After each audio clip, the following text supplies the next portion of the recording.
இது ஒரு அஜித் சாருக்கான ஒரு ஃபேன் ரொம்ப எக்ஸ்பெக்டேஷனா இருக்கிற ஒரு படத்துக்கு அவருக்கு குடுக்குற ஒரு பிரசன்ட்டா நாங்க ஃபீல் பண்ணாரு டைரக்டர்.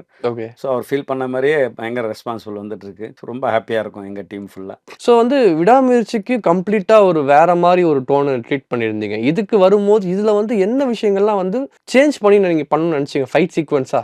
விடாமுயற்சின்றது அது நான் ஏற்கனவே சொன்னது தான். ம். அது அந்த லைனு, அந்த கதை, ம். அந்த கதைக்கு ஏத்த மாரி ஒரு ஆக்ஷன் வேணும்னு சொல்லிட்டு ஒரு டைரக்டரும், ஒரு ம். ஹீரோவும் காம்ப்ரமைஸ் ஆயி அதுக்கப்புறம் தான் சொன்னாங்க. இதில ஒரு மாஸே இருக்கக்கூடாது. ஓகே. ரொம்ப ஃபீலான ஒரு ஃபீல் குட் மூவியா இருக்கிற ஒரு படத்துல, ஒரு ஒரு அது ஒய்ஃப தேடுற ஒரு ஹஸ்பண்டுக்கு என்ன மாரி கோவம் வந்தா, என்ன மாரி ஒரு நார்மல் ஹியூமன் பீயிங் எப்படி சண்ட போடுவாங்க, அந்த ஃபீல்லயே கொண்டு வாங்க. ரொம்ப ஹைப் கொண்டு வர வேணாம்னு சொன்னதால, அந்த கதைய தான் அது நிர்ணயம் பண்ணுது. ஓகே. ஸோ அதுக்கேத்த மாரி தான் அந்த ஆக்ஷன் எடுத்தோம். அதுவும் நல்லா பேசப்பட்டது. கார் ஆக்ஷன்ல இருந்து ஆமா, எல்லா ஆமா. ஆக்ஷனும் நல்லா பேசப்பட்டது. ம். ஸோ அது ஒரு முயற்சியா எனக்கு அந்த படத்துல நான் துணிவா இருக்கட்டும், ம். எல்லாமே ஒரு டைரக்டர் ஓரியன்டட் தான் நான் எடுப்பேன். டைரக்டர மீறி நான் போமாட்டேன். ஓகே. ஸோ எல்லாம் என்னோட வ ஆரம்பகால படங்கள்லேருந்து இன்னை வரைக்கும் சரி, கோலி சோடாவா இருக்கும், சென்னை 28 இருக்கும், நெறைய மலையாள படங்கள் பண்ணியிருக்கேன். இந்த படங்கள் எல்லாமே வந்து ஒரு டைரக்டர் என்ன சொல்றாங்களோ, அந்த கதைய மீறி நான் எங்கேயும் ஓவர் பண்ணாம, அந்த ம். கதைக்குள்ள என்ன பண்ண முடியுமோ என்னால, ஒரு ஆக்ஷன் டைரக்டர் என்னால என்ன பெட்டரா குடுக்க முடியுமோ, அத நான் இன்ன வரைக்கும் பண்ணிட்டு இருக்கேன். ஓகே. ஸோ இந்த படத்துக்கு குட் பேட் அக்லி பண்ணும்போதே